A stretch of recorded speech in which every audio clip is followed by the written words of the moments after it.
Tejvarta news network 24/7 Tejvarta news network हमेशा सच के साथ। कराड तालुक्यातील करवडी येथे श्री क्षेत्र महालिंगेश्वर मठ संस्थान यांच्या वतीनं अखंड शिवनाम सप्ताह तसेच तुकाराम गाथा पारायण आणि भव्य धार्मिक सोहळ्याचं आयोजन करण्यात आलं होतं।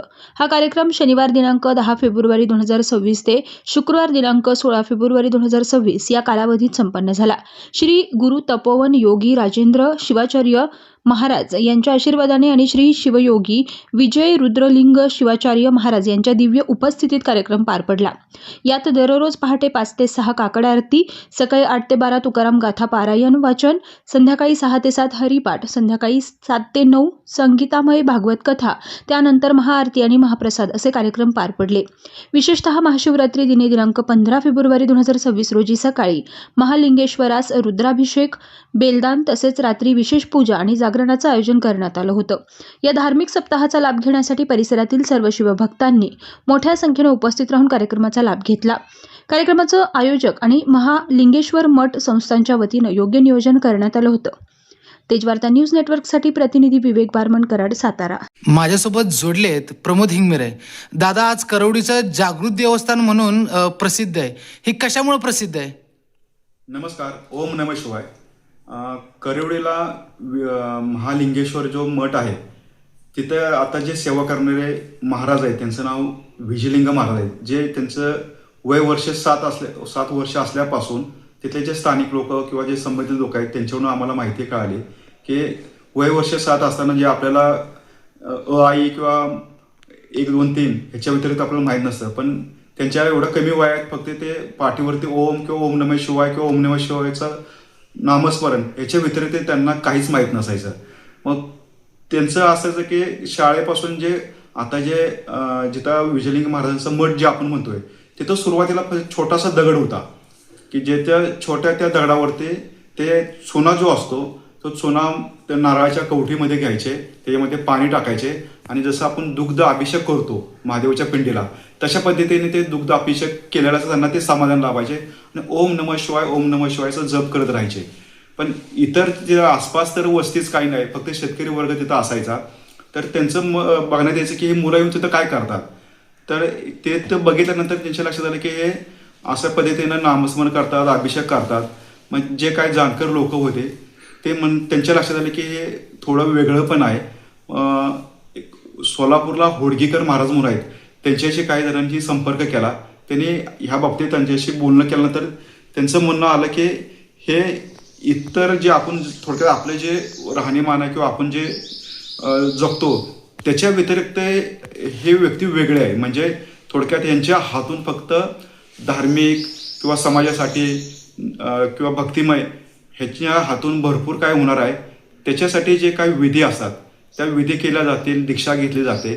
दीक्षा घेतल्यानंतर महाराजांनी 12 वर्ष मग थोडक्यात आपण जे म्हणतो ना की दीक्षा घेतल्यानंतर न बोलले म्हणजे थोडक्यात मौन पाळणे हे त्यांनी तब्बल 12 वर्ष ते त्याचा तप केलेला आहे। 12 वर्ष ते कुणाच्याही संपर्कात म्हणजे बोलणं नसताना फक्त महादेवाची सेवा ओम नमः शिवाय याच्या व्यतिरिक्त त्यांनी काही केलं नाही।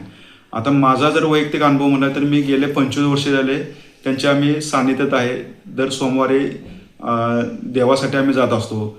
तिथे महिन्याला अमावस्येच्या आदल्या दिवशी जी शिवरात्री असते, महिन्याची शिवरात्री ज्याला आपण म्हणतो, असे 12 महिन्याचे प्रत्येकजण अन्नदाते असतात, त्यांच्या हातून अन्नदान होत असते, अभिषेक असतो। 600-750 लोकांचं तिथं भक्तिभावात सगळे तिथं कार्यक्रम केले जातात। आता कालचा जो महाशिवरात्रीचा कार्यक्रम होता तिथं अभिषेक, त्याच्या आधी तुकाराम गाथाचं पारायण, शिवलीलामृतचं पारायण आणि संगीतमय भागवत कथा सांगण्यासाठी लातूरहून डोंगरे महाराज हे आले होते। रोज 550-600 लोक तिथं ते ऐकण्यासाठी यायचे, देवदेव करायचे आणि संध्याकाळी महाप्रसाद असायचा। सांगायचा उद्देश आहे की आपण इतर ठिकाणी जसं देवदेव करतो तर आपल्या कराडच्या आसपास किंवा आपले जे नातेवाईक आसपास जे असतील त्यांना आवर्जून सांगा की इतर ठिकाणी तर जातोच आपण, पण आपल्या जवळ असणाऱ्या देवस्थानासाठी तुम्ही अवश्य इथं यावे। कारण त्या मूर्ती ज्यावेळी सुरुवातीला जे आम्हाला सांगण्यात होते अगदी छान दगड होता, छोटासा दगड होता. त्याचं स्वरूप आता खूप मोठ्या प्रमाणात झालंय. मी जसं बघतोय तसं त्याच्यामध्ये उंचीमध्ये वाढ होत गेलेला आहे आणि पिंड जशी आपण तयार करतो तसे पिंडीचा आकार हा आपोआप तयार झालेला आहे. एका साईडला ओम असं बारकाईने आपण जर लक्ष दिलं तर ओम लिहिलेलं दिसतंय आणि त्या साईडला एक नंदीचा आकार तयार झाला, म्हणजे नंदीला जसं वशिंड असतं तसा वशिंडा असा आकार आलेला एक दगड तयार झालेला आहे. आणि त्याच्या साईडलाच छोटे छोटे असे 12 म्हणजे 12 ज्योतिर्लिंगाचं तिथं स्थापन झालेले आहेत. अशा प्रकारे म्हणजे आपण विचारही करू शकणार नाही की एवढं मोठं देवस्थान आहे. ज्यावेळी जगद्गुरू केदारनाथचे आले होते त्यांनी सुद्धा मान्य केलं की हे केदारनाथचं जे आहे ते थोडक्यात इथं हे केदारनाथच आहे. ते सुद्धा खूप भावूक झाले की मला इथं खूप समाधान वाटले. आणि महाराज लोक येत असतात, जगद्गुरू आलेले आहेत, वरचेवर धार्मिक कार्यक्रम होत असतात. मागच्या एक 15 दिवसापूर्वी सामाजिक कार्यक्रम काहीतरी करावं हे महाराजांच्या सारखे मनात असायचं. त्यामुळे त्यांनी विश्वकर्मा जयंतीचं औचित्य साधून वधूवर मेळावा त्यांनी आयोजित केला होता. त्यामध्ये बरेच मुलं मुली आले होते की ज्यांचे लग्न करायचे होते. त्यातले बऱ्याच जणांचे लग्न ठरले आहेत, काही जणांचे आता होण्यासारखे आहेत. त्यांना अजून पुढे समाजासाठी कार्य करायचं आहे, धार्मिक कार्य करायचं आहे.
यशोदा एकदा तिकडे बघू लागली, एकदा इकडे बघू. अगं काय बघ तुझ्या काय कृष्णाची करणे माझा मात बोला सगळ्या माझ्या अंगावर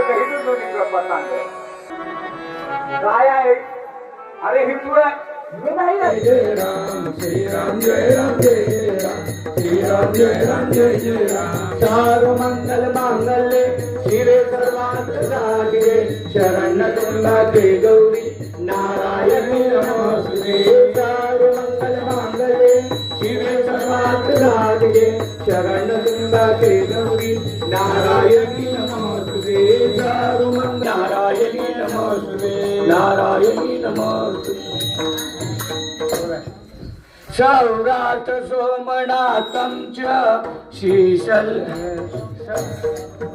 तेन हृदय पुरुष पादोषेह भुवत्पुनः ततो विश्वं व्याक्रमत शासनं चने अभि ततो द्विराड जायत विराजो अधिपुरुषः स जातो अत्यरिचत पश्चात्.